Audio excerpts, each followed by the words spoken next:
Hello everyone, it's Model Farmer 6710. Welcome back to the channel. Welcome back to day 28 on the big country 2 Model Farm Diorama Display.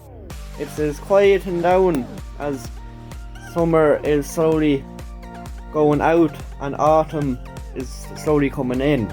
So the autumn jobs are starting to be done, and there's plenty going on, especially over in Agrico. We'll have an update over there. Let's get into it, guys. So starting off here in PJ's farm, there's not a whole pile going on, except for they're getting the plough already. Well, there's not much to get ready for, but they're just leaving it in the shed there for a few weeks' time, when they'll be ploughing the fields and then sowing it in with the Massey Ferguson drill, as you see there in the shed.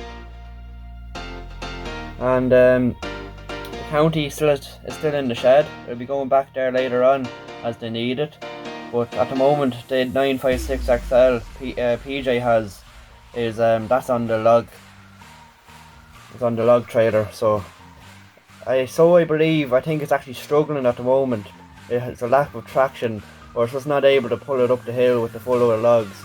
So that's when the county is needed for them tricky situations. So it'll have to be coming back soon. PJ's in the 1200 Massey, grubbing away. He's loving life, and he's very happy now. Everything's going well with the 1200, as he was a bit worried that there'd be a good few problems with it when he started into it a few months ago. So now it's going like a clock now, or running like a mouth eating cheese. And then here's the milkman going by, and that's about it here in PJ's farm. We'll slowly start to see the house being built. We're going to be starting the foundations next episode, possibly. They're going to be dropping the digger down once Robert is done with the Komatsu. They'll drop the digger down and they'll start laying the foundations, or digging the foundations. Here we have the famous County 1474 on the ripper, or discs, on the back here, on the way back to the farm, and he's going to start disking up the fields.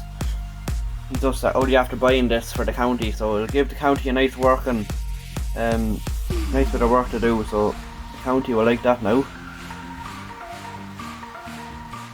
And here we have a massive load, so we do.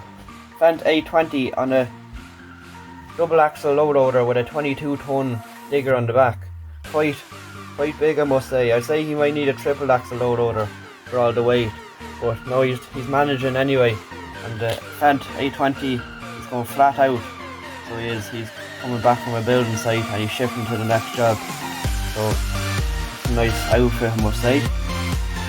And here we have a lad in a T6020 Newholland row bonnet and a 5-furrow lambkin plough. He's just going to the dealer there.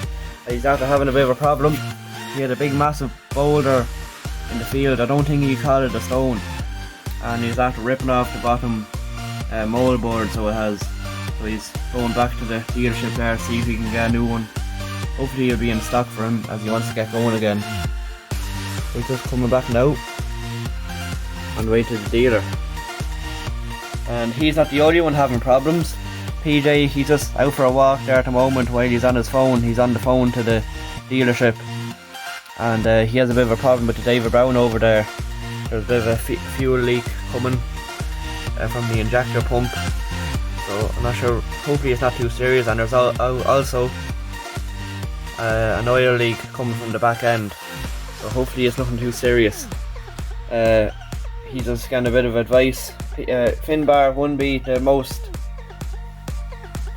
mechanically minded, but he might have a go at times if he thinks he can manage it.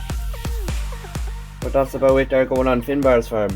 He's just checking out a sheep that he bought last episode.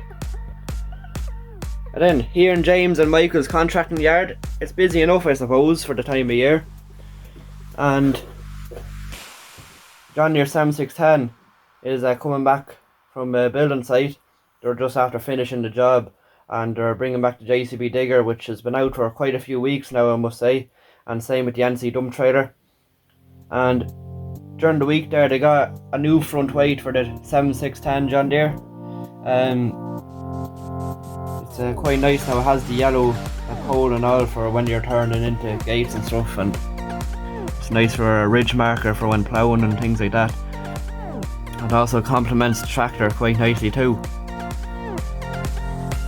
So that's just turning into the yard there now. Then the John Deere 7430 is parked up there. It's after getting a wash as it was loading dung all throughout the week.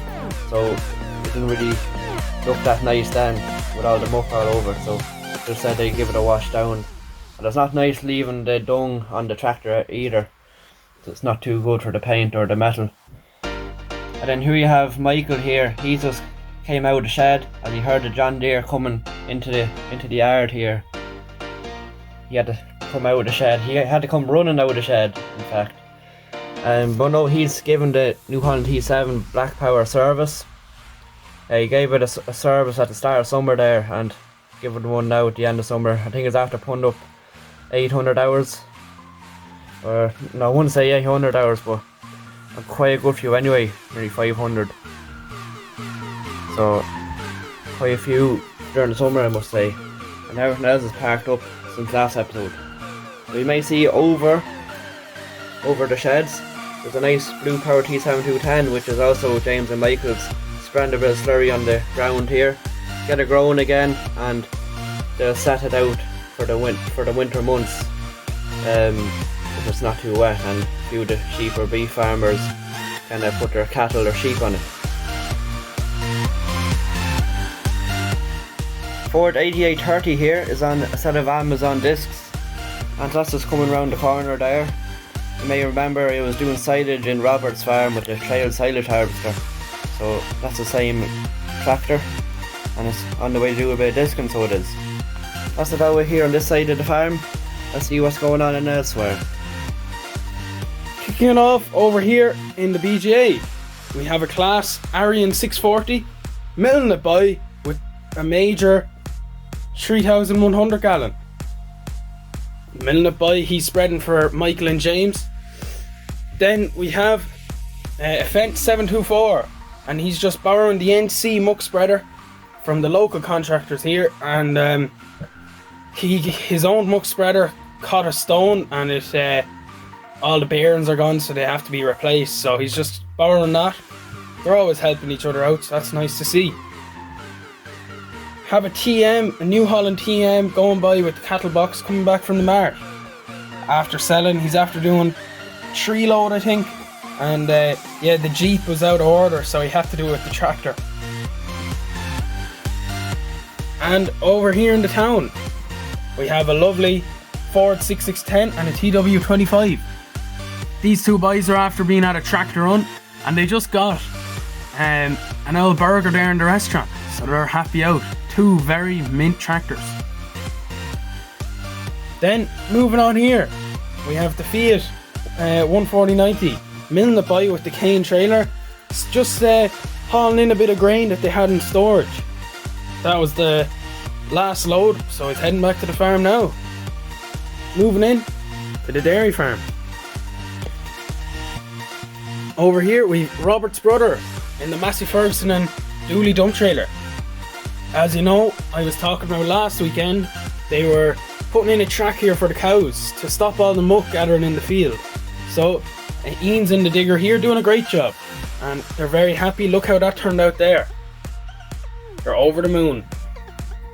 And then just over here we can see Robert. Robert is hedge cutting in the 8210, and he's bombing away. The Super Q cabin at 8210, Robert finds it's the best hedge cutting tractor in the yard. He also thinks the John Deere is good as well, but he loves that 8210. Moving on to the main yard, 6930 and the Cumberland plough. The young lad is just replacing the points on it. He's just after dropping her there, and he'll start replacing the points. We've some sad news. The Newholland is being shipped off. So the 6020 is heading off. It's being sold on. Few problems with her, and Robert he doesn't want to deal with it. He just said, look, it served its time. It's gonna start giving more and more bother. So he's gonna sell it when it only has the one problem. So there's a new machine coming in the yard. Let us know what you think it is. There's been a few teasers lately, so I it's very exciting. I'm very excited to see on this farm. It'll be a very, very cool tractor.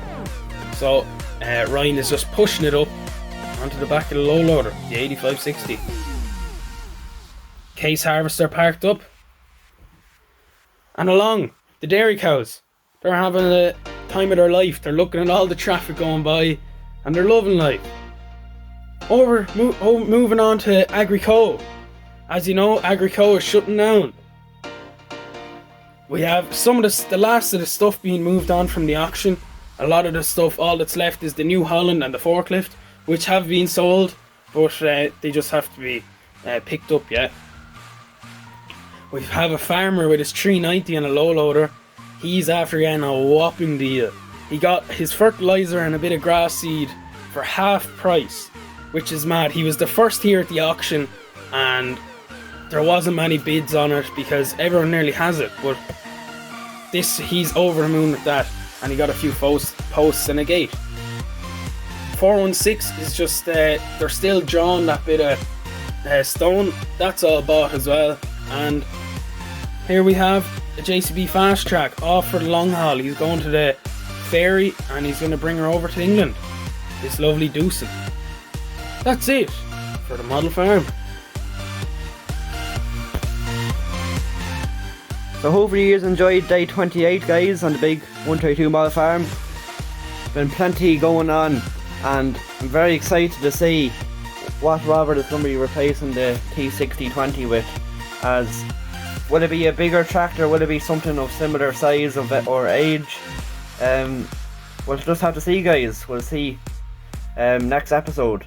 And also another thing I'd like to add. We've actually done a collaboration with Britain's Farm Toys on their Facebook page on a little tutorial on how to do dioramas. So if you'd like to head over on their Facebook page, guys, you'll see us there doing a little video on how to do dioramas. It's quite helpful. Hopefully you've enjoyed, and we'll see you again in the next video. Please like, comment and subscribe, and we'll see you in the next one. Bye for now.